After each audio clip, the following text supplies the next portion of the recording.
His name was Hamza el-Sharki, 33 years old, father of 2 daughters, living on the outskirts of Marrakech in a neighborhood called Douar Deed. He had been an Uber driver for 3 years, days and nights, and he always said that nights were better than days. Less traffic, calmer people, more tips. He had a 4-point star average and an 87% acceptance rate, and in 3 full years, he had not received a single complaint, not been in a single accident, not had so much as an argument with a passenger. That December night, it was 11:15 when the notification arrived, a pickup request from Manara Airport, about 20 kilometers from the old heart of the city, heading to a riad in the Medina. An ordinary request, an ordinary time, an ordinary route. He started the car and drove. Uber app, Riyadh Nujum Al Medina, Marrakech Medina. New request, Manara Airport, Riyadh Al Nujum. 2 passengers, 2 bags, distance 21.4 kilometers, ETA 28 minutes. Passenger note, we are at exit 2. Don't be late. He arrived at the airport. At exit 2, they were waiting. 2 men. The first tall in a dark coat with a small travel bag. The second slightly shorter, hair neatly combed, in a semi-formal suit. Hamza couldn't pin down their ages precisely in the dark, somewhere between 40 and 50 perhaps. They got in quietly, the first in the back right seat, the second on the left. Neither of them spoke when they got in. No, good evening. No, thank you. They simply sat down and closed the door. Hamza thought, maybe they're tired from traveling. He confirmed the route and pulled away. The radio was playing softly, a gentle Azig melody. The December night in Marrakech was cold and clear, and the road from the airport to the city was nearly empty at that hour. Everything was ordinary. Everything was comfortable. Hamza was thinking that after this trip, 2 more hours and he'd head home. 8 kilometers from the airport, in the stretch of the Western Ring Road where the streetlights cut out, and the only illumination left is the car's own headlights. One of them said something. The first one, the tall one. He said it in a low voice to his companion. Hamza couldn't make it out clearly, but he heard the tone. And in that tone was something he couldn't describe. Not aggressive, not angry. Like the tone of someone issuing instructions. In the rearview mirror, Hamza watched the second man nod slowly. Neither of them looked at him. They weren't talking about him. Or so he assumed. Then the first one said a complete sentence this time. Still low, but clear. At kilometer 12, we switch. Hamza stopped thinking about anything else. Switch what? The route? Cars? Their phones, maybe? He tried to sound casual and said in his best professional driver tone, do you need to change the destination? Silence. 2 full seconds. Then the second one said, without lifting his eyes from his phone, no, keep going. For the first time in 3 years of driving, Hamza felt something in his stomach. Not quite fear yet, just alertness, a sharpness. That feeling people describe as something spoke to him. He tightened his grip on the wheel slightly and kept driving. At exactly kilometer 12, Hamza was watching the odometer. The first one did something strange. He took something small from the pocket of his coat. Hamza couldn't see it clearly in the mirror, but he saw the second man reach over, take the small object, and tuck it between the side of the seat and the door. Then the first one moved his lips, not in ordinary speech, like someone reading something silently, lips moving in rhythm. Hamza instinctively decided to talk. Anything to break the silence. Riyadh Al Nujum? I know it well.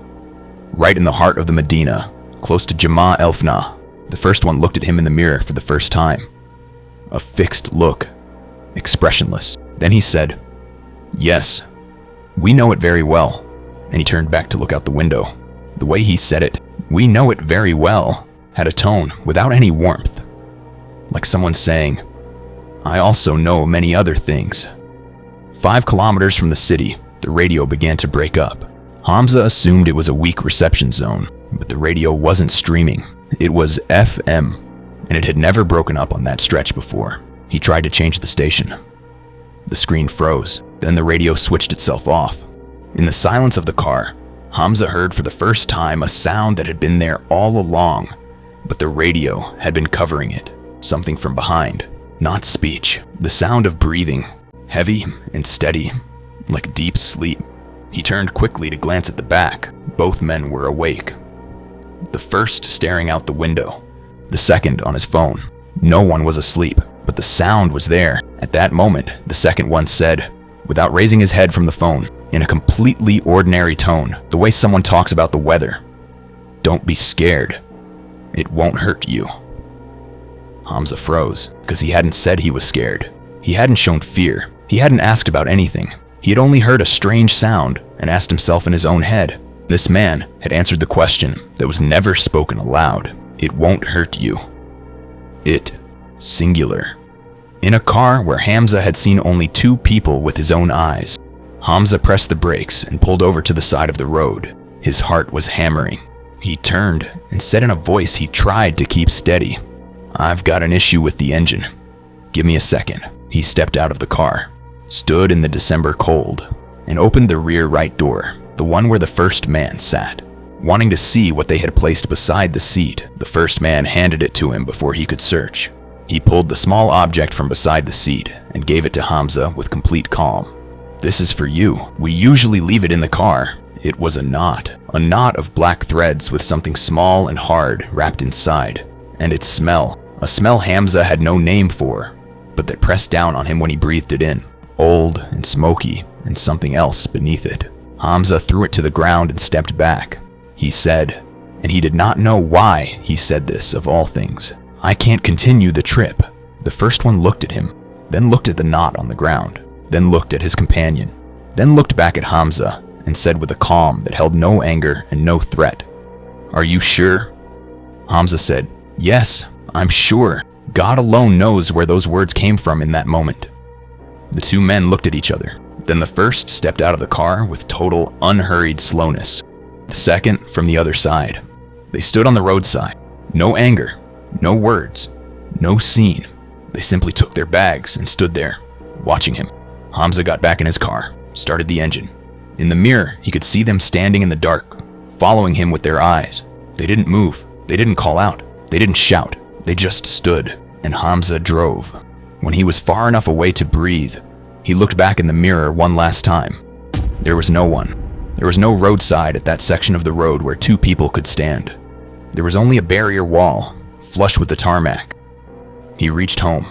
He didn't get back in the car for 3 days. When he finally did, he found something on the back right seat, a single strand of hair, long, not the length you'd expect from a man. And under the seat, nothing. The knot he had thrown onto the road. He went back in the morning. He never found it. In the morning, Hamza checked the trip in the Uber system. The trip was in the log. Distance, 16.2 kilometers, not 8. Duration, 34 minutes, not 18. And the strangest thing, the account that had requested the trip did not exist. The trip was recorded with no passenger account attached. Uber support told him it was a technical error and credited his account.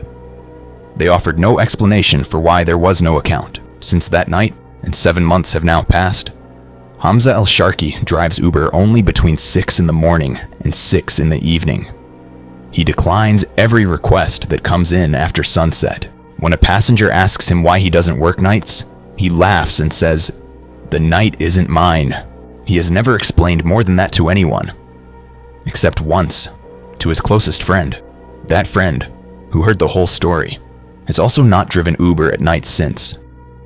The Riyadh they said they were heading to, Riyadh Al Nujum, had no reservation logged for that night. In fact, no Riyadh by that name appears anywhere in Marrakech's accommodation listings. The two passengers never arrived, because perhaps they were never going anywhere, or perhaps they were already there from the very beginning.